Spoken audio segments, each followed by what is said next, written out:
We're going to import some art into our game. As I just kind of mentioned, there's a couple places where you can find art. OpenGameArt.org is a good place, and itch.io game assets is another good place.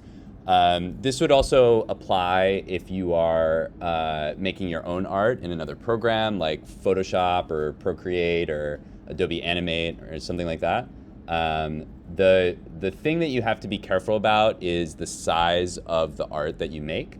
There's no like absolute rules when it comes to using GameMaker, but what you most likely want to do is stay within the grid of the project that you're working on.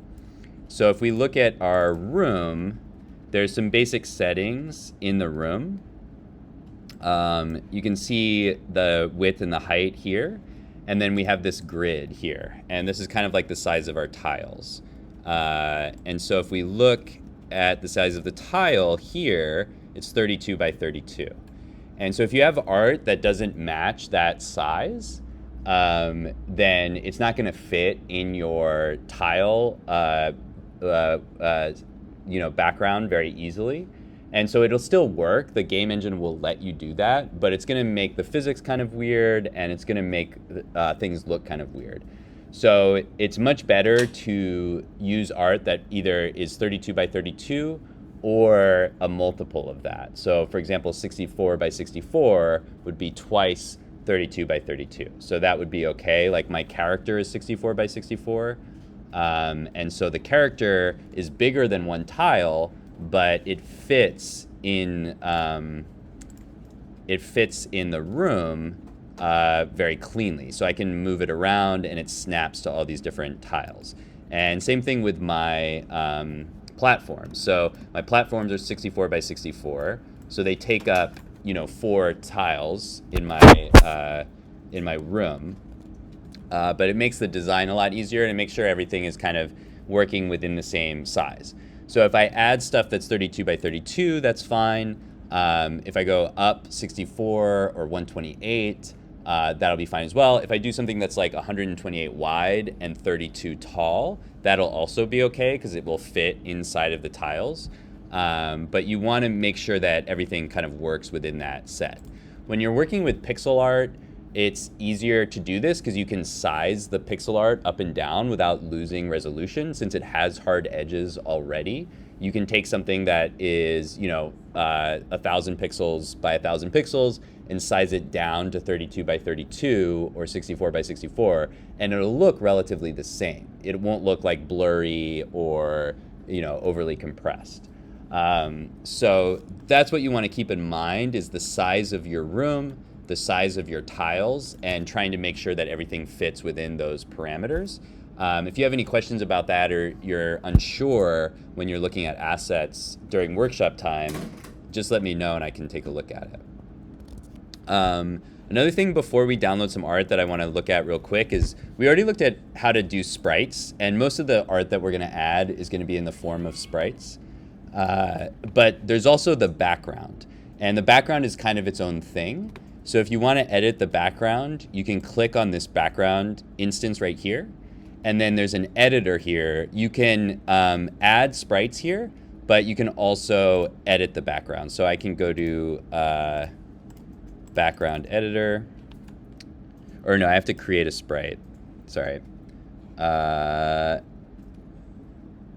so yeah, actually I have to create a sprite. I forgot that. So let's put this sprite here and rename this, I'll just say BG for background. And so then you can edit the background, and this just looks like, this works just like any other sprite. Like if I just want to add like a little circle, let's use this circle tool. Maybe I'll do like a weird little background texture like this.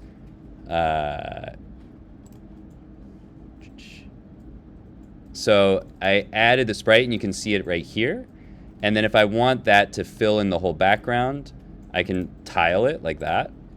And then I can also like change the color. If I want it to be, a slightly different color, I can use this color property. And so if I want to just like get a really simple background, I can just kind of like tile a sprite like that.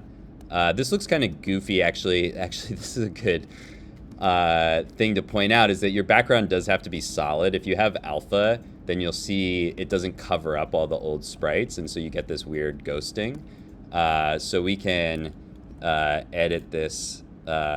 Oops.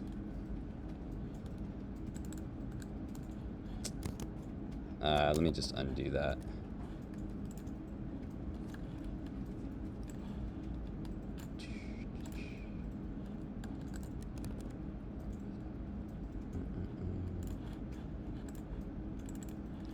Okay. So let's fill in. I'll just get like a fill bucket and get like a gray color and fill the rest of this in, and then go back, and then let's select the background, and let's change the color of this. Okay. So you can get something kind of like that if you just want a simple background, but we can also import art into there. So, sorry, that was a little bit of a tangent. Let's go back to importing art. But just to point out that we have our background, and then we have the sprite instances in our scene. Okay, so let's import some art, and we're going to go over a couple different ways that you can do it. So when you're downloading or creating game art, you are going to have a few different types of art. You're going to have sprites, which are like, you know, the sprites that we've been creating. You'll have backgrounds and scenery, which might be like larger images. And then you'll have animations, which are like a series of drawings, kind of like how we did our character animations last week. So let's look at 2D art, and let's look at a couple different packs so we can see what they look like. So we have this forest mega pack. Oh, actually, we also want to make sure we're only looking at free art. We don't want to pay for anything right now. Okay, so we have this forest mega pack. So it has some like animated trees. It has like a little bunny. It's got some rocks.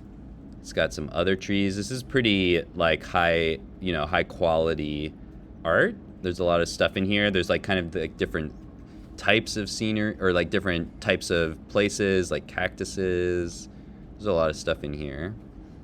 But yeah, let's go ahead and download this, and we'll see what's in there, and then we can talk about how we would use it. So when you download art, it's usually going to come in like a little zip.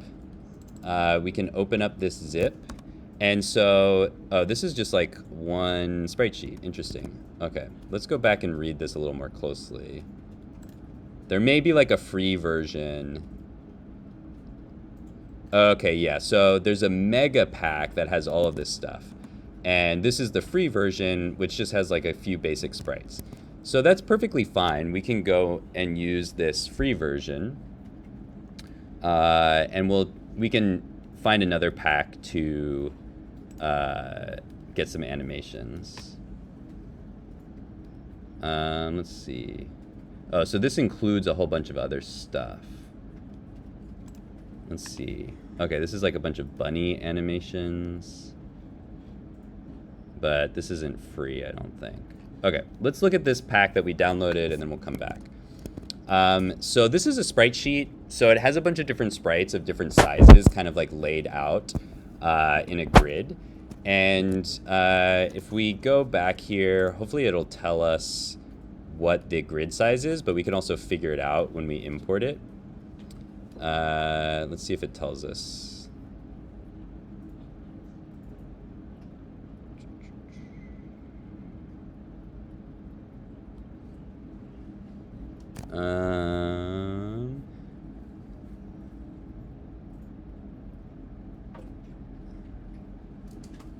Okay, so it doesn't really tell us much other info, but we can figure it out.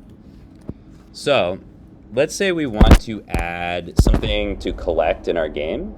So let's maybe add like this carrot. That looks kind of cool. It's like this small area right here. So what I would do is create a new sprite to hold the carrot image. So I can right click on sprites and go to create, and then click sprite. And then I'm going to call this carrot, or sorry, SPR caret. So I want to put sprite at the beginning. I'm going to delete this sprite that I created accidentally. And so then if I open caret, you can see there's an import button right here. So if I click on that import button, it's going to let me choose an image from my computer. And with Bitsy, this is a little bit different than other game engines. With Bitsy, when I import an image, it's going to make its own copy of the image. So I don't actually really care where this sprite sheet is, because it'll make its own copy of the image and put it inside my project. If you want to save this sprite sheet and make sure you don't lose it, you can put it, make a copy and put it inside your project or download it directly into the project. But it's not actually going to use this image after we import it. Which also is another thing to keep in mind if you're creating art or if you're updating art. If you make a design and add it to the game and then you make an update to that design, you have to re-import it to replace those images. So I'm going to click open. And it tells me importing files to a sprite is not an undoable action. Do you want to continue? So basically what it's saying is once I import this, I can't undo it. I can't like redo this thing. If I want to change it, I'd have to start from scratch. But that's okay. I'm going to click yes. And it's going to import this entire sprite. And so because this is a sprite sheet, this isn't really, what I want. It's showing all of these images, whereas what I really want is just like a subset of this section, like this caret or another part of the image. What I can do is I can change the size over here. I can go to edit image. There's a bunch of different ways that I can do this, but it's a little bit easier if I just import it in a slightly different way. I can also go to open editor over here. And edit image here. But another thing that I can do is let's just delete this. Or I don't really need to delete it. Another thing that I can do is go to, where is it?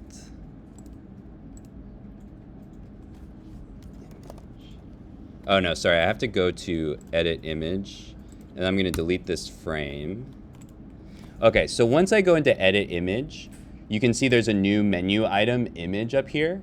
And if I import from here, then I can choose the section of the image that I want. So I can import a stripped image and that'll let me change which part of the sprite I import. So when I import a sprite image, this opens this new dialog box, which has a lot of options. And you can see this little white box right here. What I need to do is move this white box to match my caret. And I also need to make sure it matches the art that I'm looking at. I don't think it really does, because you can see the art over here is kind of like going off the edge.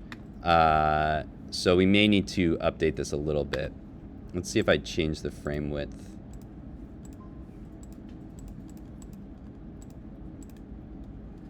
Oh no, that's the original image. Okay, so maybe it's fine. So what we can do is move our box over with this horizontal cell offset. So as I move that box over, it kind of moves across my sprite sheet. And then if I move down, you can see it gets the caret. And actually it matches pretty well. I think it's actually fine because I think it is 32 by 32. Let's see if it matches. Yeah, so it matches all of this art pretty well. So now I've like picked out this little caret and I can use it as my sprite. So now I have this little caret and I'm good to go. So now if I go back to my room and I want to add a caret, I can just, oops, don't want to do that. Make sure you don't have background selected, you have instances selected. I can take this caret and, I have to make an object first. So let's create an object and call this object caret. I can throw this on there. And now I can go back to my room and have my caret appear here. And you can see it fits perfectly within the tile set. So if I want to use one of those sprites that's a little bit larger, I can do that, but I have to make things, I have to make the selection area a little bit bigger. So let's say I wanted one of those cactuses. I'm going to create a new sprite and call this sprite cactus. And I'll edit the image. So again, I don't want to click this import here because that's only going to let me import one image. What I want to do is get the sprite sheet. So I have to go to edit image, then go up here to image and import strip image. And then I'm going to choose the same image. And now I want to get one of these cactuses. So I'm going to move this horizontal offset back to 0. Vertical offset back to 0, and now I have to change the size of the sprite. Usually sprite sheets are designed in multiples of 32 or 64. So if I do 64 here, you can see that fits the cactus pretty well. If I do 64 here, that's not quite, that's only half of the size. So if I do 128, that's the full cactus. So if you work with those multiples of 32 or 64, usually that will be good. So then here, I can also move this around with the mouse, but I don't want to do that because it's going to be inaccurate. Here, if I want to select the other cactus, I could just go to the horizontal offset, and I can use that to select these different cactuses. So when you have a sprite sheet, you kind of have to match this little window to the size of the sprites and then move around to get one. So I'm going to use this cactus, and I'm going to click convert and say yes. And now I've got my little cactus. So again, to actually put this in my room, I need an object. So I'd go to objects and create an object. And I would call this obj cactus. And then I would just drag my cactus onto the sprite and then go back to my room. And now I can add a little cactus in here. Okay, so that's the basics. One last thing that we want to cover is importing an animation. So let's see if we can find an animation pack in here for free. I'll go back to itch.io. Let's see. Okay, I have free on. Let's see if I can find a good. All right, let's see. Okay, this has some cool animations. So it's like an animated sprite and a little animated character. So I think this should be good. Let's see if it tells us the size. Okay, it's PNG format. It doesn't tell us what size it is. Usually it'll tell you, but we can just download it and figure it out. So let's download this Pixel Adventure pack. And let's see what we've got in here. So there's a lot of stuff in here. Let's look at items and fruits. And there we go. So this is a good example of a sprite sheet. So this is an animation where each frame of the animation is in this big row. So let's see. We have bananas, cherries. Oh, and then they have a collected animation, so you can show that once you collect something, which is kind of nice. Melon, orange, pineapple, strawberry. So let's go with apple. So I want to import this apple into an animation. So I'll go back to GameMaker. And in sprites, I'm going to make a new sprite. So I'm going to right click, go to create, and create sprite. And I'll call this SPR apple. And so again, I don't want to use this import because that's only for a single image. I want to go to edit image and then image and import strip image. And so now I can find this apple sprite sheet and I'll click open. So now my box doesn't really match the size of the apple. I can zoom in a little bit here or actually I can't. Okay, yeah, let's do that. So let's reset this offset. We don't want to do that. Okay. So we can reset the width to 32 by 32. And you can see, I think that matches, but what we can do now for the animation is the number of frames and frames per row. So if the animation is all in one row, then frames per row is 1, that's fine. If the animation goes on to like a second row, you can add rows here. Right now, since there is no row, it's just adding it here. But then the number of frames is how many frames are in the animation. So if I click, oh wait, sorry, this is number of frames and then frames per row. Oh, okay. Yeah, sorry, I'm thinking about Godot. Okay, in this one, the number of frames is how many frames are total in the animation, and then frames per row is how many frames in that row. So actually with this one, if I just keep turning up the frames per row, you can see it adds a new box for each one of those frames. And so we can grab all the frames that way and then import. So we end up with 17 frames per row, and the overall number of rows is 17. And since it is 32 by 32, notice that both of the asset examples that I use have that 32 by 32. So this is just a very standard convention. I'm going to click convert here and click yes. And now we see that animation. And so we can, there's a few properties on the animation that we can change. I think my window is too small. I can't really see it. But you can see that animation playing. So we can save this. And then if we go back here,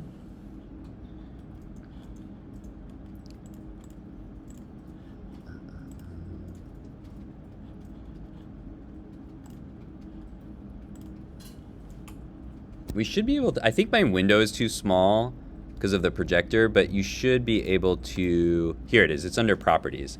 So yeah, the preview is too big. I'm gonna close this preview. Under properties, you can change the frames per second. So if we play this animation, there's a lot of frames, so 30 frames per second is actually fine. If you only have a few frames, you wanna make this slower. We looked at that a little bit with our character animation, but you might wanna change that. You know, if you want this to go faster, you could do like 60 frames per second. If you want it to go really slow, you could do like 12 frames per second. But I think this is designed, let's see what they said actually, because I think they do mention they're 20 FPS. So if we change this to 20 FPS, it'll match what the artist wanted. So that looks pretty good. If we want to put that in our scene, we can go back to our room. We can make a new object. And we can throw our apple sprite in there. And then let's rename this object, object apple. And then go to our room. And if we place that in there, in the preview mode, it's not going to be animating. But if we run the game, we should see those animations occurring. So there we have some animated sprites, and then we have some just regular sprites. So that's the basic process. It's a little tricky because you have to remember where to find all the right buttons. So if you need help with that as we do some workshop time, let me know and I can review it with you guys as you're working on stuff. But that's the basic process. So if you want to make your own art in another program, or you want to find art on itch.io or Open Game Art and download it and import it, you can do that. One thing that you do want to make sure is that you take a look at the license for the art. So for example, this is a public domain license. That means you can do whatever you want with it. The other asset pack that I downloaded, I don't think was public domain. I think it was, it had a license somewhere. Okay, so standard free license says for personal use can be edited, used and edited freely, not redistributed or resell this assets, can be used for game development and other productions. So that's pretty straightforward. They're basically saying you can use this in your game, but you can't sell this as an art asset, which makes sense because we didn't make it. So both of these are perfectly fine to use in your project So you just want to take a look at the license and make sure you're not, breaking any of the licensing requirements. But yeah, that's the basic idea. So I'll stop here. Later in class, we'll go over making some more levels and making some of our sprites interactive. Then, yeah, we'll have some more workshop time as well.